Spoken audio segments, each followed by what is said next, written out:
നമസ്കാരം. FP എക്സ്ട്രയുടെ പുതിയൊരു വീഡിയോയിലേക്ക് എല്ലാവർക്കും സ്വാഗതം. ബെൻഫീക്കയ്ക്ക് ഇന്ന് കഠിനമായ ഒരു ടെസ്റ്റ് തന്നെയാണ് ബെർണബ്യൂവിൽ നേരിടാനായിട്ട് പോകുക. അക്കാര്യത്തിൽ നമുക്ക് യാതൊരു ഡൗട്ടും ഇല്ല. കാരണം പംഡപ്പായി നിൽക്കുന്ന റയൽ മാഡ്രിഡിൻ്റെ അഗെയിൻസ്റ്റ് ലാസ്റ്റ് ഒസസൂണ മാറ്റ് തോറ്റു. പക്ഷേ ഫസ്റ്റ് ലെഗ് നടന്ന ഇൻസിഡൻസിനൊക്കെ ശേഷം പക്കയായിട്ട് വിനിയും കൂട്ടരും പംഡപ്പ് തന്നെ ആയിരിക്കാൻ ബെർണബ്യൂ ഫാൻസും ഡെഫിനറ്റ്ലി ബെൻഫീക്കേനെയും ജോസെ മൊറീനോനെയും ഈവൻ ദോ സ്ക്വാഡിൽ ഇല്ലേലും ക്രിസ്ത്യാനിയായിട്ട് അവർ ട്രാവൽ ചെയ്തിട്ടുണ്ട്. ഈവൻ സ്ക്വാഡിലുണ്ട്, ഈവൻ ദോ മാച്ചിൽ ബാൻഡ് ആണെങ്കിലും ക്രിസ്ത്യാനിയോടൊപ്പം അവർ ട്രാവൽ ചെയ്തിട്ടുണ്ട്. Cristiano will be in the stadium, ടച്ചിൽ എവിടെയെങ്കിലുമൊക്കെ കാണുമായിരിക്കും. പുള്ളിക്ക് അഗെയിൻസ്റ്റും ഒക്കെ ഉള്ള റിയാക്ഷനൊക്കെ നമുക്ക് കാണാനായിട്ട് സാധിക്കുമായിരിക്കും. Bernabeu will be pumped up. Let's see players will be pumped up. It will be an interesting match. 1-0 ഒരു അഗ്രിഗേറ്റ് ലീഡ് റയൽ മാഡ്രിഡിനുണ്ട് ഈ ഒരു മാച്ചിലോട്ട് വരുമ്പോൾ. ബട്ട് റയലിനുള്ള ഒരു പണി, കിലിയൻ എംബാപ്പെ ഈ മാച്ചിനൊരു നീ പെയിൻ കാരണം ഔട്ടാണ്. ആൾ ചിലപ്പോൾ 3 മാച്ച് വരെ മിസ് ചെയ്തേക്കാവുന്ന റിപ്പോർട്ടുകൾ കേൾക്കുന്നു. Kylian Mbappe is not on the squad. Vinicius ജൂനിയറിനോടൊപ്പം ഗോൺസാലോ ഗാർഷ്യ സ്റ്റാർട്ട് ചെയ്യാനായിട്ടുള്ള സാധ്യതയാണ് ഇപ്പോൾ ഏറ്റവും കൂടുതൽ റിപ്പോർട്ടുകളിൽ നിന്ന് നമുക്ക് മനസ്സിലാക്കാനായിട്ട് സാധിക്കുന്നത്. ഈ ഒരു മത്സരത്തിലോട്ട് വരുമ്പം റയൽ മാഡ്രിഡ് എന്തൊക്കെയാണ് ശ്രദ്ധിക്കേണ്ടത്? അപ്പുറത്ത് അവരുടെ കാര്യത്തിലോട്ട് വരുമ്പോഴേക്കും റിക്കാർഡ് റിയോസ് ഫിറ്റാണ്. ലാസ്റ്റ് മാച്ചിലും കളിച്ചിരുന്നു, പക്ഷേ ആൾ ഫുള്ളി ഫിറ്റ് അല്ലായിരുന്നുകൊണ്ട് ബെഞ്ചിൽ നിന്ന് കുറച്ച് മിനിറ്റ്സേ കിട്ടിയുള്ളൂ. ഷോൾഡർ ഇഞ്ചറിയാണ്. പക്ഷേ ആൾക്ക് ഇപ്പോൾ ഇന്ന് സ്റ്റാർട്ട് ചെയ്യാൻ ഗ്രീൻ ലൈറ്റ് ഉണ്ടെന്ന് കേൾക്കുന്നു. കൂടാതെ ലുക്കെ ബാക്കിയോയ്ക്കും സ്റ്റാർട്ട് ചെയ്യാനായിട്ട് ഇന്ന് ഗ്രീൻ ലൈറ്റ് ഉണ്ടെന്നാണ് കേൾക്കുന്നത്. റയൽ ലുക്കെ ബാക്കിയോ നമുക്കറിയാം അത്യാവശ്യം on his day he's a really threatening winger. Right hand സൈഡിൽ മിക്കവാറും ലുക്കെ ബാക്കിയോ ആയിരിക്കും ഈ മാച്ച് സ്റ്റാർട്ട് ചെയ്യാനായിട്ട് പോകുന്നത്. അവിടെ കറേറാസ് എന്നോട് ചോദിക്കുകയാണ്, ആർഗ്യൂബ്ലി 1-on-1 ഡിഫെൻഡിങ്ങിലൊക്കെ പുള്ളി സൂപ്പർവാണ്. എല്ലാ മാച്ചിലും പുള്ളി കൺസിസ്റ്റൻ്റ് ആയിട്ട് പെർഫോം ചെയ്യുന്നുണ്ട്. അതുപോലെ തന്നെയാണ് നമ്മൾ നോക്കാനാണ് റിക്കാർഡ് റിയോസ് മിഡ്ഫീൽഡിലോട്ട് വരുമ്പോഴേക്കും അവർക്കൊരു എക്സ്ട്രാ ഇൻറ്റൻസിറ്റി മിഡ്ഫീൽഡിൽ കിട്ടും. പുള്ളി ഫുള്ളി ഫിറ്റ് ആണെങ്കിൽ ആ കാര്യത്തിൽ നമുക്ക് യാതൊരു ഡൗട്ടും ഇല്ല. ഈ ഒരു മത്സരത്തിലോട്ട് വരുമ്പോഴേക്കും റയൽ മാഡ്രിഡ് നോസ് ഹോമിലാണ് 1-0 അഡ്വാൻറ്റേജ് ഉണ്ട്. പക്ഷേ അവർ ഒപ്പോണൻറ്റിനെ റെസ്പെക്റ്റ് ചെയ്തില്ലേ ചിലപ്പം പണി വാളാനായിട്ടും സാധ്യതയുള്ളൊരു ഫിക്സറാണിത്. അപ്പുറത്ത് റയൽ മാഡ്രിഡിൻ്റെ കാര്യത്തിലോട്ട് വരുമ്പോഴേക്കും മേ ബി കിലിയൻ എംബാപ്പെ ഇല്ല. ഈ മാച്ചിൽ Gonzalo Garcia starting alongside Vini might provide more balance. പക്ഷെ നമ്മൾ എന്തൊക്കെ പറഞ്ഞാലും Kylian Mbappe is their goal scorer. Kylian Mbappe ആണ് അവരുടെ പ്രൊളിഫിക് ഗോൾ സ്കോററും എല്ലാം. പുള്ളി ഇല്ലാത്തതൊരു ബിഗ് മിസ് തന്നെയാണ്. പക്ഷേ Vinicius junior, Gonzalo Garcia up front ചിലപ്പം കുറച്ചുകൂടെ ബാലൻസ്ഡ് ഈ ടീമിൽ വരാം. I think Guler will start. ഈ മാച്ചിൽ വിനിയുടെ കാലത്തു നിന്ന് ഒരു ഒഫൻസീവിൽ എന്തായാലും ത്രെട്ട് കാണും. ഡിഫെൻസീവ്ലി ഓഫ് ദ ബോളും കൂടി ഇൻറ്റൻസിറ്റി വിനിയുടെ കയ്യിൽ നിന്ന് കിട്ടുമെന്നാണ് പ്രതീക്ഷിക്കുന്നത്. എസ്പെഷ്യലി ആ ഫസ്റ്റ് ലെഗിൽ പുള്ളി പക്ക പംഡപ്പായിരുന്നു. ഒസസൂണ മാച്ചിൽ ഓഫ് ദ ബോൾ വിനിയുടെ കയ്യിൽ നിന്നൊന്നും കിട്ടിയില്ല. ബട്ട് ഈ മാച്ചിലോട്ട് വരുമ്പോൾ pretty sure he will be പംഡപ്പ്.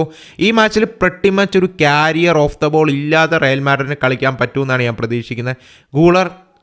ഗൂളറിൻ്റെ കുറച്ച് defensive vulnerabilities may be cover up ചെയ്യാൻ അതുകൊണ്ട് സാധിക്കാം. ഓഫ് ദ ബോൾ എല്ലാവരും അഗ്രസീവ്ലി ഈ മാച്ച് വർക്ക് ചെയ്യും, which might help Real Madrid. പക്ഷേ കിലിയൻ എംബാപ്പെ ഇല്ലാത്തത് അടി തന്നെയാണ്. നമ്മൾ എന്തൊക്കെ പറഞ്ഞാലും ആ ടീമിൻ്റെ most prolific goal scorer Kylian Mbappe തന്നെയാണ്. ഈ ഒരു മത്സരത്തിലോട്ട് വരുമ്പോഴേക്കും റയൽ മാഡ്രിഡിനുള്ള മറ്റൊരു തലവേദന ഡീൻ ഹൗസൻ കളിക്കത്തില്ല. Is not fully fit. Raul അസൻസിയോയും റുഡിഗറും ആയിരിക്കും ഇന്നത്തെ സ്റ്റാർട്ടിംഗ് CB ഡുയോ എന്നാണ് എല്ലാ റിപ്പോർട്ടുകളും വരുന്നത്. ആൻഡ് റൗൾ അസൻസിയോയുടെ ദിവസമാണെങ്കിൽ he is really good. But if is having an off day, last Osasuna മാച്ചിലൊക്കെ നമ്മൾ കണ്ടാണ് റിയലി സ്ട്രഗിൾ ചെയ്യാറുണ്ട് റൗൾ അസൻസിയോ. പുള്ളിയുടെ ബെസ്റ്റ് ഡേ ആണെന്ന് നമുക്ക് പ്രതീക്ഷിക്കാം. എസ്പെഷ്യലി ഹോമിലായതിനാൽ തന്നെ പുള്ളി പംഡപ്പ് ആയിരിക്കും എന്ന് പ്രതീക്ഷിക്കുന്നു. അതുപോലെ ഡാനി കർവാളിന് ചെറിയൊരു കാഫ് ഇഷ്യൂ ഉണ്ടെന്ന് കേൾക്കുന്നു. I think Trent will start. But Dani Carvajal ബെഞ്ചിൽ നിന്ന് എന്തെങ്കിലും മിനിറ്റ്സ് കിട്ടുമോ എന്നുള്ളൊരു ക്വസ്റ്റ്യൻ അപ്പുറത്തുണ്ട്. ആൻഡ് മിലിറ്റാവും ബെല്ലിങ്ങമും എന്തായാലും ഔട്ടാണെന്നുള്ളൊരു കാര്യം ഉറപ്പാണ്. സെബായോസ് ഔട്ടാണ്, നമുക്കറിയാവുന്നൊരു കാര്യമാണ്. ഈ ഒരു മത്സരത്തിലോട് വരുമ്പോൾ ഐ തിങ്ക് റയൽ മാഡ്രിഡിൻ്റെ lineup will be Thibaut Courtois and goal. ട്രെൻഡും ഇപ്പം നിങ്ങൾക്ക് സ്ക്രീനിൽ കാണാം, റുഡിഗറും റൗൾ അസൻസിയോയും കറേറാസും ആയിരിക്കും. ഐ തിങ്ക് മിഡ്ഫീൽഡ് അവരുടെ റെഗുലർ മിഡ്ഫീൽഡ് 4 തന്നെ ആയിരിക്കും. അതിൽ വലിയ ചേഞ്ച് ഒന്നും വരുത്താൻ പോകുന്നില്ല. ഫ്രണ്ടിൽ Gonzalo Garcia long side Kylian Mbappe ആയിരിക്കും എനിക്ക് തോന്നുന്നത്. അപ്പുറത്ത് ബെൻഫീക്കയുടെ ലൈനപ്പിലോട്ട് വരുമ്പോൾ ഐ തിങ്ക് റിക്കാർഡ് റിയോസ് വരും. അതുപോലെ ലുക്കെ ബാക്കിയൻ സ്റ്റാർട്ട് ചെയ്യുന്നൊരു ഫീലാണ് എനിക്കുള്ളത്. ലെറ്റ്സ് സീ കാര്യങ്ങൾ എങ്ങനെ പോകുന്നു. ഈ ഒരു മത്സരത്തിൽ ലാസ്റ്റ് ഒസസൂണ മാച്ച് നമ്മൾ ക്ലിയർലി കണ്ട ഒരു കാര്യമാണ്. Real Madrid do struggle when opponent decides to keep the ball. കുറച്ചുകൂടെ അഗ്രസീവ് ആവാൻ നോക്കുമ്പം റയൽ സ്ട്രഗിൾ ചെയ്യാറുണ്ട്. പക്ഷേ ഈ ഒരു മത്സരത്തിൽ ഞാൻ ഈ പറഞ്ഞ പോലെ തന്നെ എല്ലാവരും ഈക്വലി പ്രസ്സിംഗ് ഇൻറ്റൻറ്റ് കൊടുക്കുകയാണെങ്കിൽ, ഇപ്പോൾ ലാസ്റ്റ് മാച്ചിൽ ബിറ്റ്വീൻ ദ ലൈൻസ് ആണ് റയൽ മാഡ്രിഡ് ധാരാളം സ്പേസുകൾ കൊടുക്കുമായിരുന്നു. അത് ടു ആൻ എക്സ്റ്റെൻറ്റ് അവോയ്ഡ് ചെയ്യാൻ സാധിക്കും. കാരണം ഇഫ് എവരിബഡി അഗ്രസീവ്ലി പ്രസ് ചെയ്യാൻ ഓഫ് ദ ബോൾ ആ ഒരു 4-4-2 ഷേപ്പിൽ എവരിബഡി അഗ്രസീവ്ലി പ്രസ് ചെയ്യുവാണെങ്കിൽ സ്പേസുകൾ മാക്സിമം കട്ട് ഡൗൺ ചെയ്യാനായിട്ട് സാധിക്കും റയൽ മാഡ്രിഡ്. ആ കാര്യം നമുക്ക് 100% ഉറപ്പാണ്. ഈ മാച്ചിൽ ബെൻഫീക്ക ഡെഫിനറ്റ്ലി ഫസ്റ്റ് ലെഗിലെ പോലെ നമുക്കൊരു സേഫ് അപ്രോച്ച് എടുക്കാമെന്ന് പറഞ്ഞ് കളിക്കുമെന്ന് തോന്നുന്നില്ല. ആ ഒരു ഒസസൂണ മാച്ച് വെച്ചും പിന്നെ ഓൾറെഡി ഒരു 1-0 1-0 ഡെഫിസിറ്റ് ഓവർടേൺ ചെയ്യേണ്ടതുള്ളതുകൊണ്ടും അവർ ആ ഫ്രണ്ട് ഫുട്ടിൽ തന്നെ കളിക്കാനായിട്ട് ബെൻഫീക്ക നോക്കും. നമുക്ക് ആ കാര്യത്തിൽ യാതൊരു ഡൗട്ടും ഇല്ല. ആൻഡ് റയൽ മാഡ്രിഡിന് അത് കോപ്പി ചെയ്യാനായിട്ട് സാധിക്കും എന്ന് തന്നെയാണ് ഞാൻ വിശ്വസിക്കുന്നത്. കാരണം സാൻ സീറോ ആണ്, പംഡപ്പാണ്. Benfica should be under pressure. ആ അറ്റ്മോസ്ഫിയറും റയൽ മാഡ്രിഡ് പ്ലേയേഴ്സിൻ്റെ ഇൻറ്റൻസിറ്റിയിലും Benfica should be under pressure. And I think അവർ പ്രഷറിലാകും. ഇവഞ്ച്വലി അദ്ദേഹം റയൽ മാഡ്രിഡ് കടക്കുമെന്നാണ് എനിക്കിപ്പോൾ ഒരു ഫീൽ ഉള്ളത്. പക്ഷേ ജോസെ മൊറീനോ സൈഡ് ലൈനിൽ ഇല്ലാത്തതും ചെറിയൊരു അടി തന്നെയാണ്. ജോസെ മൊറീനോയ്ക്ക് സസ്പെൻഷൻ കാരണം ഹീ ഈസ് ഔട്ട്. സോ അത് ചെറിയൊരു അടി തന്നെയാണ് ബെൻഫീക്കയ്ക്ക്. ആ കാര്യത്തിൽ നമുക്ക് യാതൊരു ഡൗട്ടും ഇല്ല. So Real Madrid knows everything is under in their favour. അറ്റ്മോസ്ഫിയറും എല്ലാം അവരുടെ ഫേവറിലായിരിക്കും ഒരു മാച്ച്.